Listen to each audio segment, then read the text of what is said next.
When I have an idea, I start exploring it, and then I let the project to kind of lead where it goes.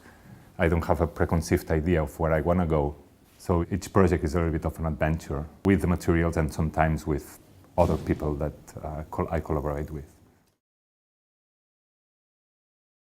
My favorite material is light. A material that you cannot touch, you cannot feel, but you cannot even see when it travels through the space. You only see it when it bounces into other material. So in reality, through light, you end up working with all other materials, because other materials almost, you cannot see them without light.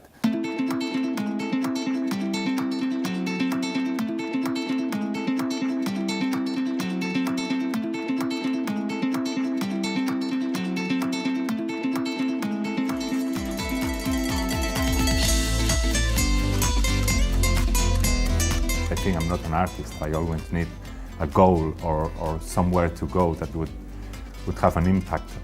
Maybe it's not, a pragmatic function that is going to make people's life easier. Maybe it's more about generating an experience that was not created before. But I don't do it for me. I do it for the public in that sense. I'm not an artist. I'm a designer. I consider myself a designer.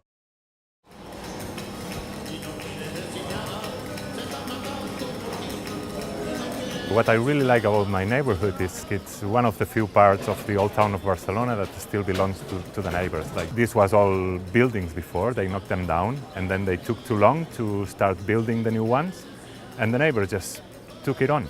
And they just made a vegetable garden there, which is not something that it's, let's say, regulated. It's something that people organize themselves.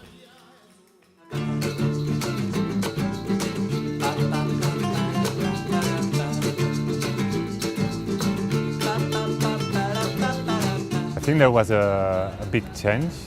Before it was all blocked, you could not just walk down to the beach. What they did, it was to open the barrier that was there of roads and factories, so then the city opened up to the beach. All this area was very poor, although you could come down here and have a super nice, in a dodgy place, like fried fish, or now it's all a little bit more commercial, let's say.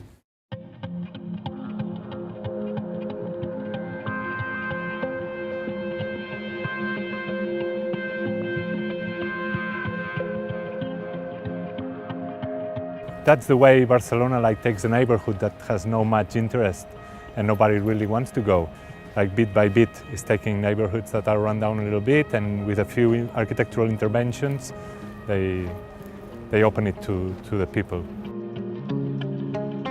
At the end, it's all the same style now. There is no one statement. It's just about making fancy buildings. So that's why star architects make this crazy project, actually, It's not about the function they accomplish, it's more about the sign they become,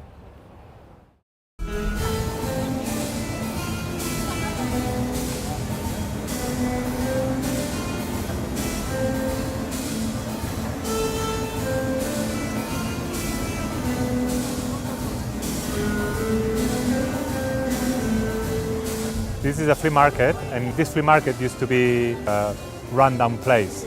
Now they've made this amazing, massive new building, which is actually just a roof, very nicely done.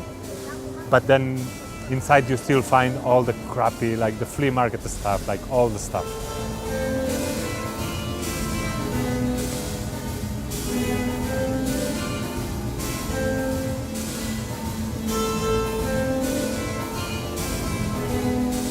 Design is in crisis. That's very good. It's very good that design is in crisis. The same thing that economy is in crisis. I think it's very good because it shakes people a little bit. It shakes comfort. It generates creativity to find new ways to solve things or to make a living. Or yeah, I think it's good. Crisis is good.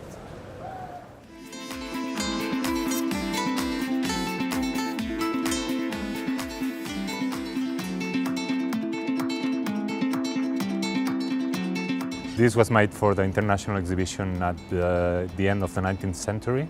This is actually one of the few gardens that you can find here in the center of town. It feels a little bit like going out of Barcelona, and you are able to breathe a little bit.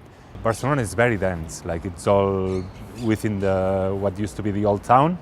So now it's all narrow streets, you can hardly drive, which is good. It's pedestrian roads, but it's very closed. I think new technologies can open doors for a real democracy.